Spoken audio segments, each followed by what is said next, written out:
Assalamualaikum warahmatullahi wabarakatuh. Di sini kami kelompok 4 akan membawakan materi mengenai konstitusi. Kami akan menjelaskan mengenai pengertian konstitusi, fungsi konstitusi, perkembangan konstitusi di Indonesia, perubahan konstitusi, dan sistem ketatanegaraan Indonesia. Pengertian konstitusi. Istilah konstitusi jika dalam ketatanegaraan Republik Indonesia diartikan sebagai hukum dasar. Konstitusi dapat diartikan sebagai peraturan dasar yang memuat ketentuan-ketentuan pokok dan menjadi satu sumber perundang-undangan. Konstitusi juga dapat diartikan sebagai peraturan, baik peraturan yang tertulis seperti Undang-Undang Dasar maupun peraturan tidak tertulis, yang mengatur secara mengikat cara suatu pemerintahan diselenggarakan dalam suatu masyarakat negara. Sebuah negara yang menganut paham konstitusionalisme adalah sistem negara yang menjadikan konstitusi sebagai perwujudan hukum tertinggi. Indonesia merupakan negara yang menganut paham tersebut, sesuai yang dimuat dalam Undang-Undang Dasar tahun 1945 Pasal 1 Ayat 2 yang menyebutkan bahwa kedaulatan berada di tangan rakyat dan dilaksanakan menurut Undang-Undang Dasar. Paham konstitusionalisme dapat didefinisikan sebagai sebuah paham yang menganut prinsip di mana perwujudan hukum tertinggi yang harus dipatuhi oleh seluruh komponen negara termasuk rakyat dan juga pemerintah dalam konstitusi. Konstitusionalisme dapat dijadikan sebagai komponen integral dari suatu negara yang menganut sistem demokrasi. Hal itulah yang menjadi sebuah dasar di mana suatu sistem pemerintah yang demokratis tidak akan mungkin terwujud tanpa adanya pelaksanaan paham konstitusionalisme sebagai perwujudan hukum tertinggi.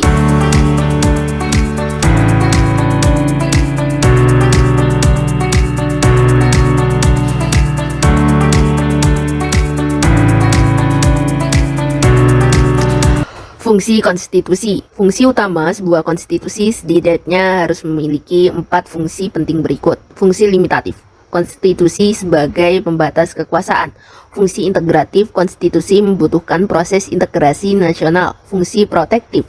Konstitusi harus mengatur hak-hak dasar perlindungan rakyat. Fungsi transformatif. Konstitusi harus mampu melakukan rekayasa sosial sesuai dengan perkembangan zaman.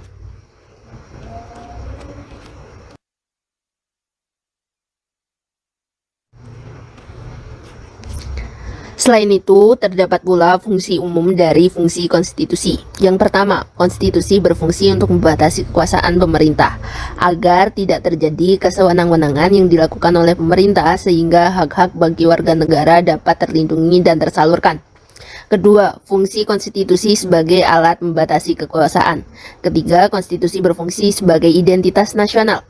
Keempat, konstitusi berfungsi sebagai pelindung hak asasi manusia dan kebebasan warga suatu negara.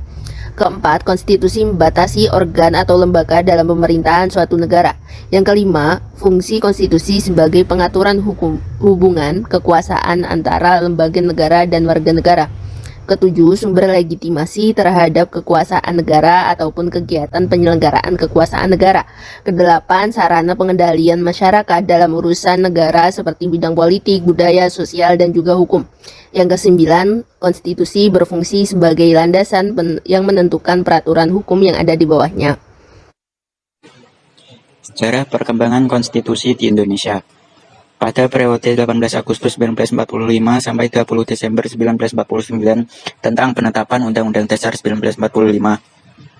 Saat Republik Indonesia diproklamasikan pada tanggal 19 Agustus 1945, Republik yang baru ini belum mempunyai Undang-Undang Dasar.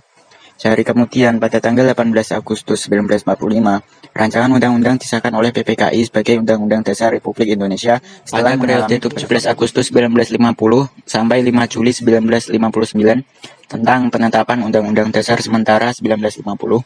Periode federal dari Undang-Undang Dasar Republik Indonesia Syarikat 1949 merupakan perubahan sementara karena sesungguhnya bangsa Indonesia sejak 17 Agustus 1945 menghendaki sifat kesatuan. Maka negara Indonesia Serikat tidak bertahan lama karena terjadinya penggabungan dengan Republik Indonesia. Hal ini mengakibatkan wibawa dari pemerintah Republik Indonesia Serikat menjadi berkurang. Akhirnya dicapailah kata sepakat untuk mendirikan kembali Negara Kesatuan Republik Indonesia. Bagi negara kesatuan yang akan didirikan, jelas perlu adanya suatu undang-undang dasar yang baru. Untuk itu dibentuklah suatu panitia bersama yang menyusun suatu rancangan undang-undang dasar yang kemudian disahkan pada tanggal 12 Agustus 1950. oleh Badan Pekerja Komite Nasional Pusat dan oleh Dewan Perwakilan Rakyat dan Senat Republik Indonesia Serikat pada tanggal 14 Agustus 1950. Dan berlakulah Undang-Undang Dasar baru itu pada tanggal 17 Agustus periode 20 Desember 1949 sampai 17 Agustus 1950 tentang penetapan Konstitusi Republik Indonesia Serikat. Perjalanan negara baru Republik Indonesia ternyata tidak luput dari rongrongan pihak Belanda yang menginginkan untuk kembali berkuasa di Indonesia. Akibatnya, Belanda mencoba untuk mendirikan negara-negara seperti negara Sumatera Timur, negara Indonesia Timur, negara Jawa Timur, dan sebagainya. Sejalan dengan usaha Belanda tersebut, maka terjadilah agresi Belanda I pada tahun 1947 dan agresi II pada tahun 1948. Dan ini mengakibatkan diadakannya KMB yang melahirkan negara Republik Indonesia Serikat. Sehingga Undang-Undang Dasar yang seharusnya berlaku untuk seluruh negara Indonesia pada saat itu hanya berlaku untuk negara Republik Indonesia. Dan pada periode 5 Juli 1959 sampai sekarang, yaitu penetapan berlakunya kembali Undang-Undang Dasar 1945 dengan Dekret Presiden 5 Juli 1959, berlakulah kembali Undang-Undang Dasar 1945 dan perubahan Majelis Permusyawaratan Rakyat sementara Orde Lama pada masa 1959 hingga 1965 menjadi Majelis Permusyawaratan Rakyat sementara Orde Baru. Perubahan itu dilakukan karena Majelis Permusyawaratan Rakyat sementara Orde Lama dianggap kurang mencerminkan pelaksanaan Undang-Undang Dasar 1945 secara murni dan konsekuen. UUD 1945 dimaksudkan untuk waktu sementara sebagai persyaratan yuridis formal pembentukan suatu negara. Kelembagaan politik saat itu belum terbentuk secara mapan, sehingga fungsi konstitutif dijalankan sementara oleh PPKI. Pernyataan kemerdekaan perlu disusul dengan pembentukan MPRS yang bertugas merumuskan konstitusi. Karena situasi politik yang tidak menentu, Undang-Undang Dasar 1945 kemudian berubah seiring dengan terjadinya perubahan sistem pemerintahan. Konstitusi Republik Indonesia Serikat dan Undang-Undang Dasar Serikat 1950 sesungguhnya juga dimaksudkan untuk sementara waktu, sehingga harus disusul dengan penyusunan konstitusi yang definitif. Karena bersifat sementara, substansi Undang-Undang Dasar 1945 belum mampu mengakomodasikan seluruh permasalahan dalam berbagai bidang. Untuk itu, kepada Undang-Undang Dasar 1945 dilekatkan sifat singkat dan supel, dengan harapan selalu mampu menyesuaikan dengan dinamika kontemporer. Sifat singkat dan supel tersebut dalam perkembangannya justru dianggap sebagai pasal karet yang dengan mudah diinterpretasikan secara manipulatif oleh penguasa untuk kepentingan politiknya. Assalamualaikum warahmatullahi wabarakatuh. Baiklah, pada kesempatan kali ini saya akan menjelaskan mengenai perubahan konstitusi. Terdapat dua model perubahan konstitusi. Yang pertama adalah renewal, adalah sistem perubahan konstitusi dengan model perubahan konstitusi secara keseluruhan, sehingga yang diberlakukan adalah konstitusi baru secara keseluruhan. Yang kedua yaitunya amandemen, adalah perubahan konstitusi yang apabila suatu konstitusi diubah, konstitusi yang asli tetap berlaku. Salah satu keberhasilan yang dicapai oleh bangsa Indonesia pada masa reformasi adalah reformasi konstitusional atau constitutional reform. Reformasi konstitusi dipandang merupakan kebutuhan dan agenda yang harus dilakukan karena Undang-Undang 1945 sebelum perubahan dinilai tidak cukup untuk mengatur dan mengarahkan penyelenggaraan negara sesuai harapan rakyat. Terbentuknya good governance serta mendukung penegakan demokrasi dan hak asasi manusia. Perubahan Undang-Undang 1945 dilakukan secara bertahap dan menjadi salah satu agenda sidang MPR dari tahun 1999 hingga tahun 2002.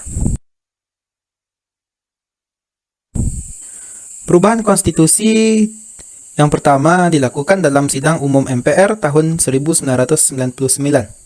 Arah perubahan pertama Undang-Undang 1945 adalah membatasi kekuasaan presiden dan memperkuat kedudukan Dewan Perwakilan Rakyat atau DPR sebagai lembaga legislatif. Perubahan kedua dilakukan dalam sidang tahunan MPR tahun 2000. Perubahan kedua menghasilkan rumusan perubahan pasal-pasal yang meliputi masalah wilayah negara dan pembagian pemerintah daerah. Menyempurnakan perubahan pertama dalam hal memperkuat kedudukan DPR dan ketentuan-ketentuan terperinci tentang HAM. Perubahan ketiga ditetapkan pada sidang tahunan MPR tahun 2001. Perubahan tahap ini mengubah dan atau menambah ketentuan-ketentuan pasal tentang asas-asas landasan bernegara, kelembagaan negara dan hubungan antar lembaga negara, serta ketentuan-ketentuan tentang pemilihan umum. Dan perubahan keempat tersebut meliputi ketentuan tentang kelembagaan negara dan hubungan antar lembaga negara, penghapusan Dewan Pertimbangan Agung atau DPA, pendidikan dan kebudayaan, perekonomian dan kesejahteraan sosial, dan aturan peralihan serta aturan tambahan. Dalam situs resminya, Mahkamah Konstitusi atau MK menyebutkan para pendiri bangsa telah menyepakati bahwa harus ada satu undang-undang dasar sebagai konstitusi tertulis. Konstitusi itu yang kemudian disebut dengan Undang-Undang Dasar 1945. Disahkan oleh Panitia Persiapan Kemerdekaan Indonesia atau PPKI pada 8 Agustus 1945 atau sehari setelah kemerdekaan. Konstitusi sangat dimungkinkan untuk dilakukan amandemen. Perubahan Undang-Undang 1945 kemudian dilakukan secara bertahap dan menjadi salah satu agenda sidang tahunan MPR dari tahun 1999 hingga perubahan keempat pada sidang tahunan MPR tahun 2002. Bersamaan dengan kesepakatan dibentuknya Komisi Konstitusi yang bertugas melakukan pengkajian secara komprehensif tentang perubahan Undang-Undang 1945 berdasarkan ketetapan MPR nomor 1/MPR/2002 tentang pembentukan Komisi Konstitusi. Pembahasan selanjutnya yakni mengenai sistem ketatanegaraan. Menurut Undang-Undang 1945, sistem ketatanegaraan Indonesia adalah sebagai berikut. Bentuk negara adalah kesatuan, bentuk pemerintahan adalah republik, sistem pemerintahan adalah presidensil, sistem politik adalah demokrasi atau kedaulatan rakyat.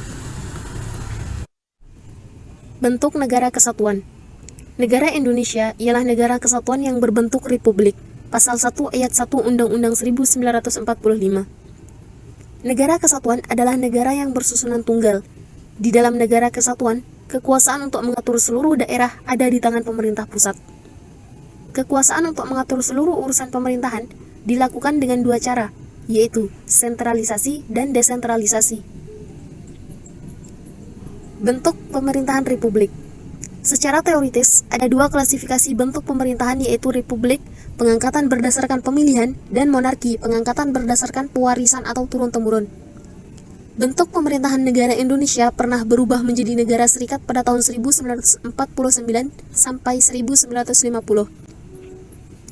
Tetapi, bentuk pemerintahan negara Indonesia tidak pernah berubah menjadi negara monarki, dan sekarang, bangsa Indonesia sepakat bahwa perihal bentuk pemerintahan negara adalah republik, dan tidak akan ada perubahan sesuai pasal 37 ayat 5 Undang-Undang 1945 perubahan keempat.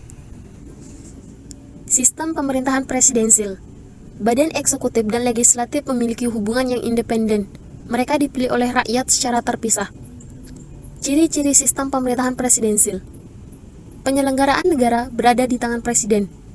Kabinet atau Dewan Menteri dibentuk oleh presiden. Presiden bertanggung jawab kepada parlemen. Presiden tidak dapat membubarkan parlemen. Parlemen memiliki kekuasaan legislatif dan sebagai lembaga perwakilan. Presiden tidak berada dalam pengawasan langsung parlemen. Sistem politik demokrasi. Pasal 1 ayat 2 Undang-Undang 1945, hakikat demokrasi ialah kekuasaan dalam negara berada di tangan rakyat. Secara teoritis, klasifikasi sistem politik terbagi menjadi dua, yaitu sistem politik demokrasi dan sistem politik otoritarian. Pembagian atas sistem politik demokrasi dan otoriter ini didasarkan atas kewenangan pemerintahan terhadap aspek-aspek kehidupan warganya. Tanggung jawab pemerintah terhadap warga negara. Secara normatif, sistem politik demokrasi yang dianut di Indonesia didasarkan pada nilai-nilai bangsa, yaitu Pancasila. Sekian pembahasan mengenai sistem ketatanegaraan. Saya ucapkan terima kasih.